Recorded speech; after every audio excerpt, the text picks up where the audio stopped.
Hi,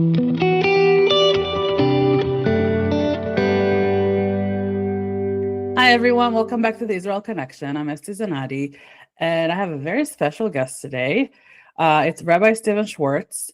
He joined Beth congregation in Baltimore in 1998. In 2008, he became the third senior rabbi in Bethel's history and has been serving as such since. And he's retiring soon, in a few months. Going part-time more than retiring. Part-time, yes. It's not like a full stop, but yeah. No. Rabbi Schwartz is married to Gail. He is the father to Talia, Joshua, and Merav, and a new grandfather to Rami. And I said with Israeli accent because the Israeli name. As it should be. Yeah. And a very important thing, he is the Grateful Dead's #1 fan, a lifelong Deadhead. I don't know number one, but certainly number one, number two. You know, you're up there. Maybe I consider that a compliment. Let's put it that way. Okay, we'll talk about it later. I think people want to know. So, Rabbi, thank you for joining me today. You're welcome, Esti. Thanks for having me. Yes. So let's go back to a long time ago to young Steven Schwartz. When did you realize that you want to become a rabbi? Was that something that was in your mind growing up, or it just came to you? You know, I always say to people that people who were friends of mine from when I was in Hebrew school, if you said to them, Steve Schwartz, he became a rabbi, they would say, oh yeah, that makes sense. But friends of mine I went to college with, if you say Steve Schwartz became a rabbi, they say, what? So I think it was something that was always kind of, it always tickled my interest a little bit. And then it was kind of in my late 20s that I really started thinking about it. So that I really started thinking about it seriously. But I was the kid. I liked Hebrew school. I liked to go to Hebrew school. I enjoyed it, and I always liked services. And it's something that was meaningful to me even when I was little. I do remember that. What was it about that role that appealed to you so much? Well, I think growing up, partially was the rabbi of the congregation. I grew up in a Reformed congregation in Binghamton, New York, Temple Concord, and the rabbi's name was Elihu Shagrin, and it was a small congregation, so the rabbi knew all the families. I studied for my bar mitzvah by going to meet with the rabbi every week, sitting in the rabbi's office, and so that was a sense of connection, and I had a lot of respect for Rabbi Shagrin. So I think, so I think part of it was that, and part of it also was that, in terms of the rabbinate, I got interested in learning more about my Judaism, and in a way, the rabbinate was an opportunity for me to study that and to learn more about Judaism, Jewish life, and a sense from myself of what are my origins, but also to be engaged in work that I thought I was decent at, which is basically the work of helping people, being there for people. And so the rabbinate was kind of a combination of the being there for people and helping people stuff, which I in some ways was doing already before I went into rabbinical school, and then the opportunity to deeply delve into Jewish history, Jewish text, and all that kind of business. So being a part of Bethel, which is a huge congregation, we have a large community in the area. So what is your day-to-day like as a senior rabbi? Oh, there's nothing to do really. I come in, I usually have a cup of coffee, and then I take a nap in the office. You can and no, it can be very busy. It's because you work at the shul. It's a large place. There's always something going on, and it can be nonstop sometimes. A lot of it depends on life cycle stuff. If there's a lot of funerals, or if you have stretches where there's a lot of weddings and brisses and all kinds of life cycle things, you can be very, very busy. So my day to day is I have meetings with people. I just had a meeting with someone I'm doing this with you. 2:00 this afternoon, I have a Zoom meeting with a family that has a funeral on Sunday. So I'm meeting them on Zoom because none of them are in Baltimore at this point. Tonight is the Hanukkah sort of, it's the menorah lighting, and free service oneg, and then services, tomorrow morning services. Tomorrow night I have a baby naming. Sunday I have that funeral, and now I just spoke with someone who has a family member that's sick, and then after the funeral I'll go visit that family member. So that gives you a little bit of a sense of it. It's very relaxing, and Exactly. Yeah. So as a rabbi, part of your job is to, I guess, make Judaism relevant to everybody, including, the older people and the younger generation. What are some ways in which you make Judaism relevant for everybody, particularly the younger generation? And I know nowadays it's been getting harder with everything that's going on. Yeah. I think part of it is, to me, it's a very powerful idea that the synagogue is here. Mm-hmm. What I mean by that is, because it's here, someone who hasn't walked in a synagogue in 20 years or 30 years or 40 years, they know the synagogue is here. And if the time comes when, for whatever reason, they want to walk into the synagogue, it is here for them. And I think it's a very powerful thing that the community over time maintains this place and keeps a sense of minyan, it keeps a sense of kehillah, and that a Jew who has maybe never been in a shul or hasn't been in a long time or needs something from Jewish community can walk in here and sit in a sanctuary or talk to a rabbi or meet with other Jews or whatever it might be. To me, that's very powerful.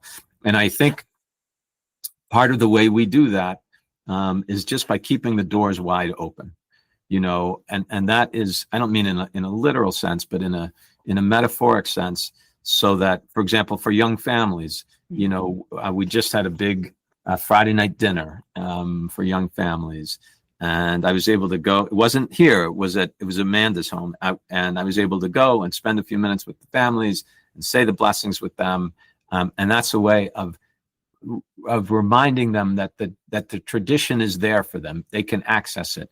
It's something that they feel, and when they want to feel it in a deep way or have an opportunity to be connected into it, that we can do that for them. And because you put together a lot of our stuff, the programs are nonstop, and many of the programs today. If we just did a Hanukkah program with the preschool kids. You remember Jazz was in preschool, wasn't so long ago, right? Yeah. And the kids are dancing around and they're spinning themselves like dreidels and all that kind of stuff. And their parents are there and their grandparents are there. And that's planting the seeds, that we hope will enable them to stay connected to the Jewish community as they grow up. Did you get to connect with like the high schoolers, like those ages that are very impressionable, but it's hard to, right now with everything that they're going through outside at schools and, with anti-Semitism around the world? What were like the challenges that you faced communicating with them and trying to get through to them? So we do have now Wednesday nights, a program for our high school age kids. So these are kids who are 9th, 10th, 11th grade, and we're rotating. I taught the first 4 sessions, and I love working with those kids because they're serious thinkers. They really want to understand, what the world is about. What does it mean to be Jewish? How does Judaism work? They're thinking about it in a real way, and we spend some time, talking about what happened on October 7th, what's happened in Israel since, what's going on in Gaza, how does that get framed, all those kind of sophisticated conversations. So I love working with that population. But interestingly, Esti, that I'll say to them, does this ever come up in school? Their schools, and most of the time, no. Most of the time, it never comes up. So this is the place where they can have that conversation. And that's if they can't have it here, where can they have it? Yeah, I mean, it's best that they have it, they hear it from us, from their parents, rather than hearing it outside from kids at school. Right. Right. Yeah. So When was your first visit to Israel, and what was your first impression of the country and the people? So I had never been to Israel growing up. Oh, And I just never had gone. I wasn't like growing up. I wasn't involved with Jewish youth groups or anything. So my the first time I went to Israel was in September of 1994, hmm. and I got Tali was 5 or 6 weeks old, 5 or 6 weeks old, and Becky and I got on a plane with Tali, an Wow. El Al flight, and we flew to Israel and stayed for a year. Oh, wow. So almost a First year. time in a whole year for the first time. That's nice. First time. So yeah. So that was my first time in Israel, and of course you remember many things. You know, the vibrancy of the country and the energy and the warmth and all of those things that Israel is well known for. I do remember this is one of these crazy Israel things. I think we got there on a Thursday, maybe, Hmm. and maybe even a Friday. We might have arrived on a Friday. I don't remember, but either the day we arrived or the day after we arrived was Friday, and so that Friday night I went to Shabbat services in Rehavia. We were in Jerusalem, and Becky didn't go because we were all exhausted. We were all exhausted. Tali, was a little baby, and so Becky stayed home at our apartment, and I went to shul. I said, it's my first Shabbat in Israel. I want to go to shul. So I go to this shul, and I'm sitting there, and it's Kabbalat Shabbat and singing and davening, and I look up, and the door opens, and in walks my cousin. Oh, My first cousin, Shimmy Schwartz, whom I knew he lived in Israel, and he knew I was coming to Israel. We had no contact, no plans to meet. No, of all places. there he was, and Yeah. that's just so. It just is. It kind of is an illustration of the connection of the worldwide Jewish community. Yeah, it's amazing. What was like the first thing you thought of when you when you met the Israeli people for the first time? When you saw the country, when you landed, did it give you any sort of feeling when you first landed there? Yeah, I mean, it's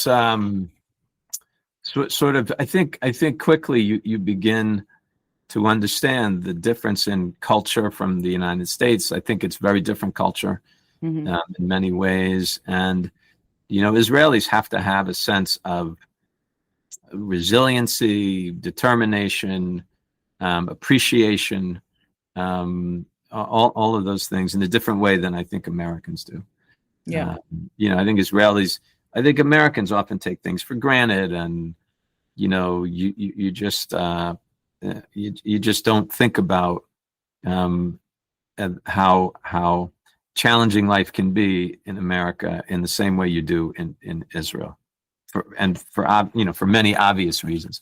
So that was something that impressed me right away, but also at the same time, a sense of kind of warmth and connection and pride in Israel and all of those things. That was very apparent early on as well. So you visited Israel after October 7th. Yes. Yeah. What was that visit like compared to the first visit? And did you feel the people changed? Like what changes did you see in the people in the country? Well, we were there. We had a small, relatively small. I don't know, about 20 people. Beth trip. That was in January, or I think it was January after October 7th, so a few months after. And were you in the country at that time at all? I don't remember. No, I was here. You were here, yeah. Yeah, I went the following summer. Okay, yeah. So, it was very different feel in Israel. It was like everything was sort of just kind of tamped down a little bit, or like if you think of like a beautiful blue sky or something. It was like seeing it. It was dimmer, you know. Yeah. And that was palpable. I mean, you could feel that everywhere you went. Everywhere you went, the sense of kind of vibrancy and the joy of life that I think you feel often in Israel was not the same. Was not the same. Again, that was very early on. So many hostages still at that time, you know, and the trauma of that to the Israeli psyche, and the country really just kind of beginning at that point to come to terms with what had happened on October 7th, just beginning. And so, you know, much more time has gone by. Now, I haven't been back since then. Much more time has gone by, and hopefully more healing. But also then you could also feel the sense of determination, the sense of strength. And as you know, the country for a little bit really came together. Somewhat along the lines of what happened here in the United States after September 11th. I guess that's what happens when you have like big disasters hit a country or a nation. You know, people just come together right away. Yeah. You know, you wonder. This is in the United States with how deep the divisions feel today. If that would still happen today, I don't know.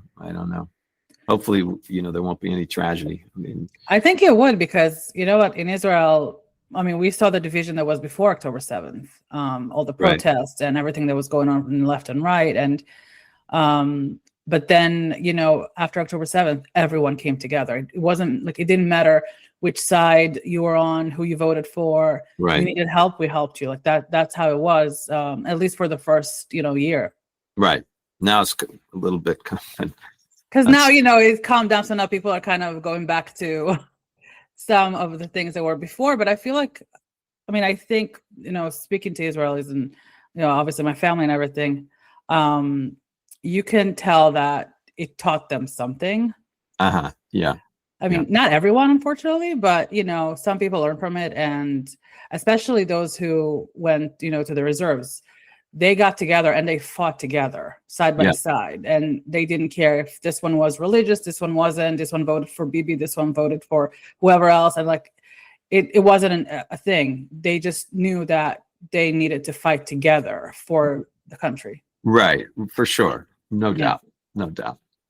So since October 7th, what do you think, like what changes have you noticed in people here when talking to them about Israel and their Jewish identity?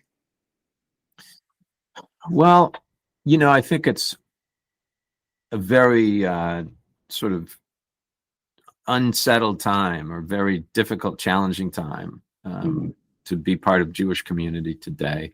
I think that people in the States are realizing or know that there is this kind of intrinsic connection between Jews around the world and Israel. You know, I think that, so, you know, the at least the perception of the world is that it's sort of Israel and Jews are synonymous. There's no, you know, so I think people here feel that. You know, I think that when Israel is really threatened or has a terrible thing happen, or that the Jewish community here responds to that, dollars come in a different way. People want to go and try to support our brothers and sisters who live in Eretz Yisrael. There's a kind of and a more prevalent level of concern and caring and following what's going on and all of those kinds of things. And you know, all of that I think has happened since 7th of October. Yeah. Was there like one particular conversation you got to have with a congregant or someone in the community that was very tough for you to navigate through, but then it ended on a positive note? Well, I could tell you that it has been a kind of extra level of responsibility and challenge in terms of rabbinic duties. That there have been many conversations that people have wanted to come to the office to have, that are Israel related, and that they're concerned about Israel, or why did this happen? Like you could go through your list of, and those conversations, pre October 7th, that was not really even part of the rap. People sort of saw Israel. They felt secure about Israel. So it wasn't something they needed to talk to the rabbi about necessarily. Mm-hmm. But since then, that's been a dramatic change, no question. Was there like one particular conversation that you take with you, like that's something that resonated with you, or was really hard for you to give advice that people didn't want to listen?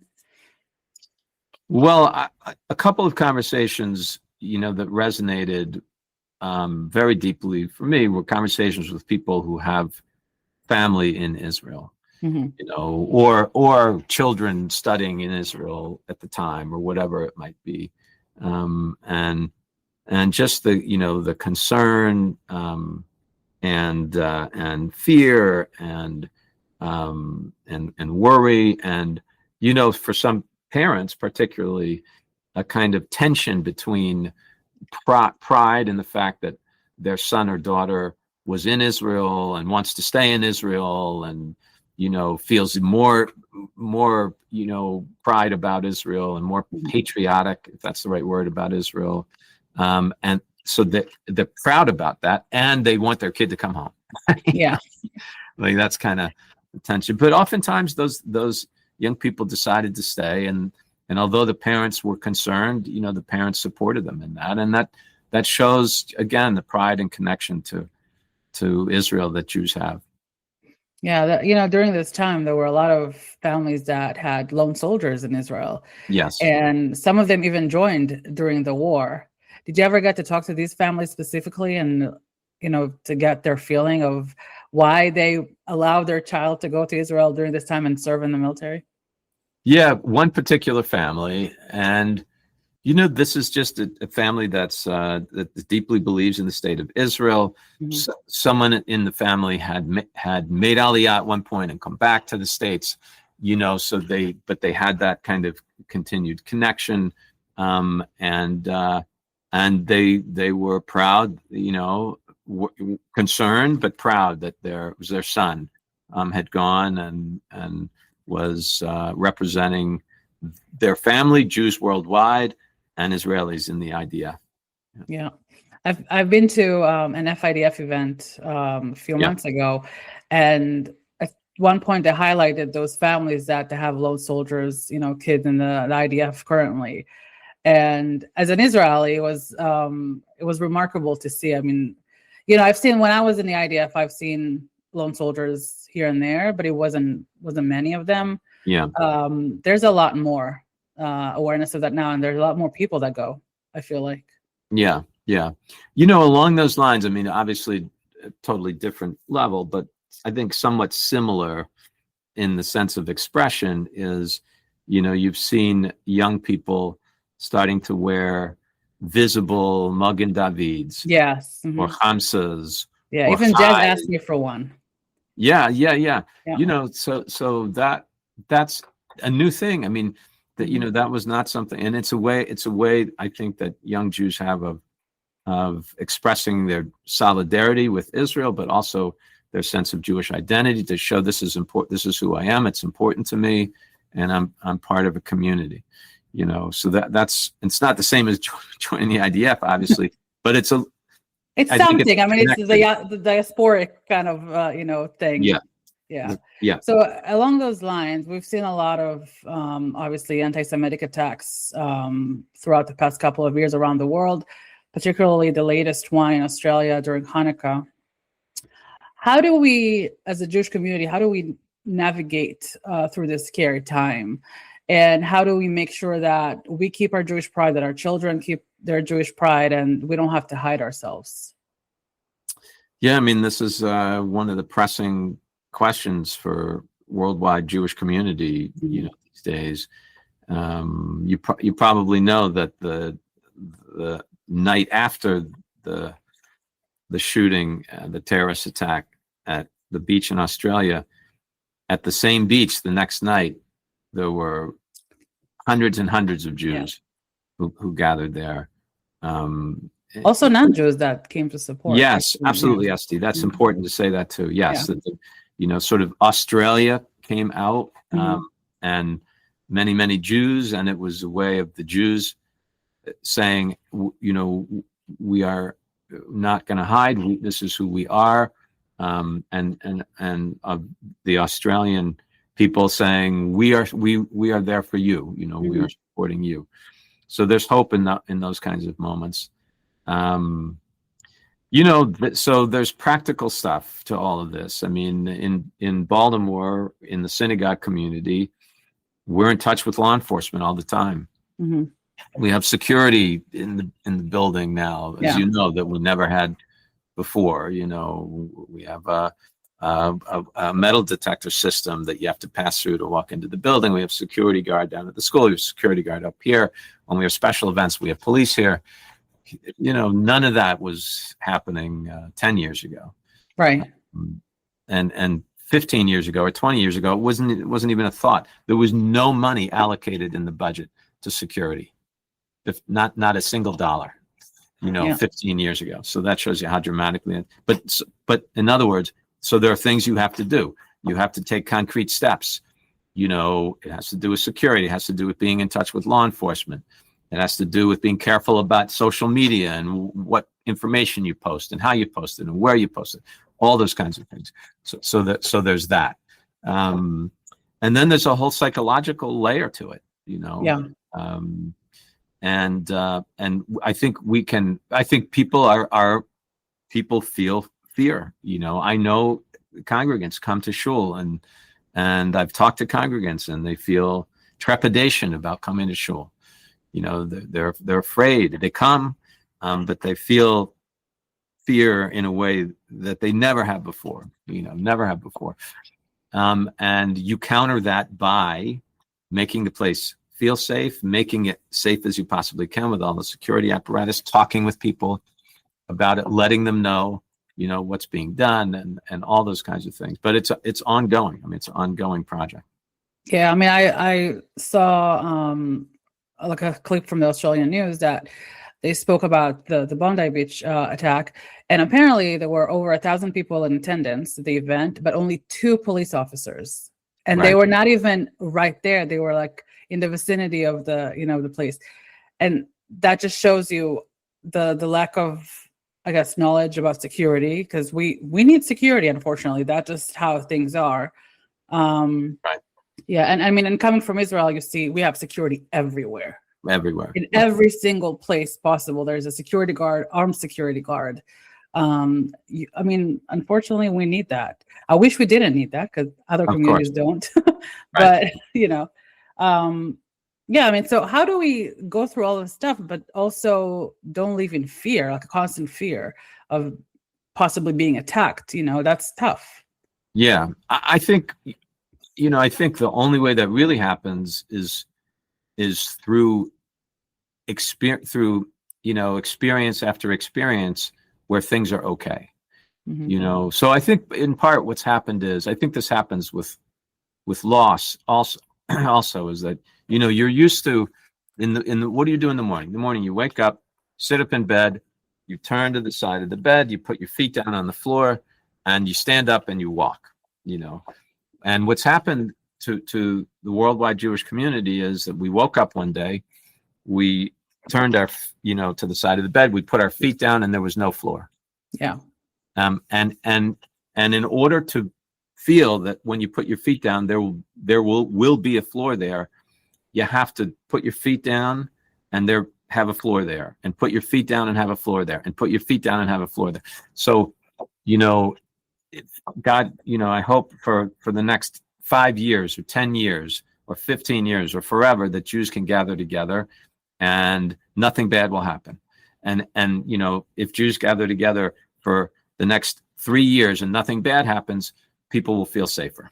It's just human nature. It's just the way it is. But at the same time, we know now there are specific things that must be done, and care has to be taken in certain ways, and all that kind of stuff. And I think that will always be part of the Jewish experience now. Unfortunately, I think, yeah, you're right. What do you wish the non-Jewish world knew about our community, and how can they support us? Well, I wish the non-Jewish world was more knowledgeable about the history of Israel. Had a deeper understanding of with more nuance in terms of what happened since 1948 and the founding of the state, what happened in the early days of the Yishuv, and all of that history. I wish that people knew more about it and had a better understanding of it. That in and of itself would be helpful. I wish that people would go to Israel. Mm-hmm. I think the more people that go to Israel, the better for Israel, and the better people understand Israel and what Israel is all about, how it feels, and who the people are, and all that kind of stuff. So those would be two of the things. Yeah. So speaking of Israel, what is your favorite thing about Israel, and what do you think, as an outsider, what do you think needs to improve? Well, falafel, of course, is my favorite thing. And shawarma, if you can get good shawarma. Oh, shawarma is the best. I love that too. No, I mean, Israel is an amazing. Israel's an amazing place. To me, one of the most astonishing things is if you go to Independence Hall in Tel Aviv, Mm-hmm. and if you walk this, so this is where, for folks who don't know, this is where the Declaration of Independence of the State of Israel was signed, and it's the building is still there. So this is going back to 48. But they have pictures on the wall in Independence Hall of the area of Tel Aviv in like 1940, 1945, 1948, and there's nothing there. Mm-hmm. There's nothing there. There's a few beach bungalows and a couple of houses, and that's it. And 75 years later, a little more, Tel Aviv is one of the great modern cities in the whole world. Yeah. So the fact that Israel can make that, in a short 75-year history, is an illustration of the ingenuity and the passion and the brilliance and all of these things that have enabled Israel to become what it is today. And also, Israel has a lot of challenges. A lot of challenges that it wrestles with. It has challenges in terms of racial relations. In Israel, it has significant political challenges these days. Just like in the United States, we have all these challenges. So Israel is this, I guess, like any place, is this combination of astonishing accomplishments and ongoing challenges. Right? Yeah, that's true.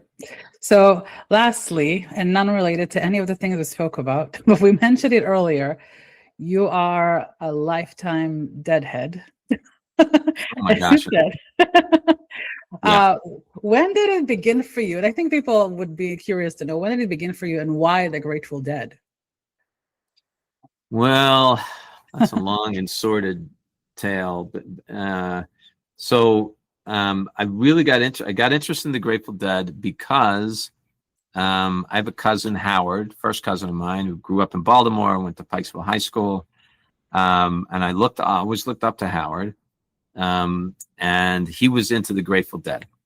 Okay, so around the time that I'm getting interested in popular music, I knew he liked the Grateful Dead, and so I said, I'll look into the Grateful Dead. And so I think I had so this would be like 78, 77, 78. And I I bought a Grateful Dead record, or maybe I had two Grateful Dead records. And then I remember this actually. I grew up in Binghamton, New York, small town. I think there's maybe like 30,000 people live in Binghamton, something like that. And the radio station that I grew up listening to in Binghamton was called The Whale, WAAL, The Whale. And I'm listening in the morning to the radio station, getting ready for school or whatever. And the DJ on the radio says, the Grateful Dead are coming to Binghamton. Okay. And there was an arena in Binghamton. It was like mostly for hockey, but they had a lot of rock concerts there when I was growing up. And they said, the Grateful Dead are. So I could walk to that arena from my house.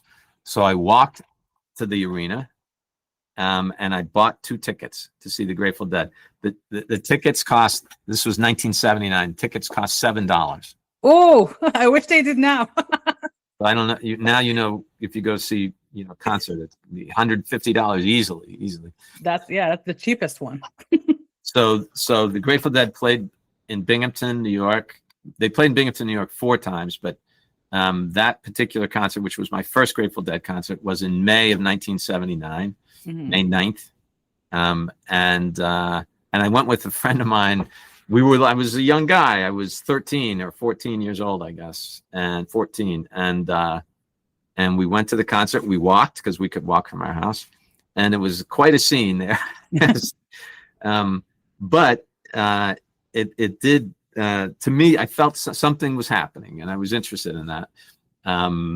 It was also, you talk about Jewish community, that's also a community. And then, I bought more records, and then I got to go to another concert, and then another concert. My second Grateful Dead concert was in Buffalo, New York, in 1981, and that was really unbelievable experience. The band played very, very well. And when I walked out of that concert in 1981, that was it. And then I started going to as many concerts as I could, and well over. I saw the Grateful Dead with Jerry Garcia 126 times. Wow. And many hundreds of concerts that are Grateful Dead related since then. Yeah. They should send you flowers and a big thank you note for all these concerts. Well, the thing about it, Esti, is that there's a lot of people who've seen them more than I have. So believe it or not. Do you know if they've ever been to Israel before? The Dead, no, they played in Egypt. Oh. They played in Egypt at the pyramids. In Egypt in the Giza pyramids in 1978, but they've never been to Israel. Okay, interesting. And most of the original band members are not alive anymore. So they just keep going with new members? Yeah, there are 3 band members left alive. Mm-hmm. And it seems that they may all be retired at this point. It's not quite clear. But there's still plenty of great Grateful Dead music to go out and see. Other bands play Grateful Dead music. I think if you haven't done that yet, I think you should go to a concert in Israel. That's a whole different experience. I saw a concert the year I lived in Israel. It was in what's that kind of bowl between like the German city and the old city in Jerusalem. I just can't think of the name of it. Oh, I know what you're talking about, but I don't remember. Sultan's Pool or something like that. Yes, Bechat Sultan. Yes. Yeah. That's right. Yeah. So I saw David Brody there. Oh. Okay. This is 30 years ago. So have you ever seen like an Israeli artist perform? Like rock music? Yeah. No. I have to go see Grateful Dead music, Esti. I don't have time for other. Yeah, right. So you're so busy with that. There's no time. Yeah. All right. Well, Rabbi Schwartz, thank you so much for joining me. It's been a pleasure talking to you as always. You're welcome, Esti. Thanks again for having me. And thanks for all you do for the shul. And for this podcast has been wonderful. Thank you. Thank you so much. And thank you all for listening. Until next time.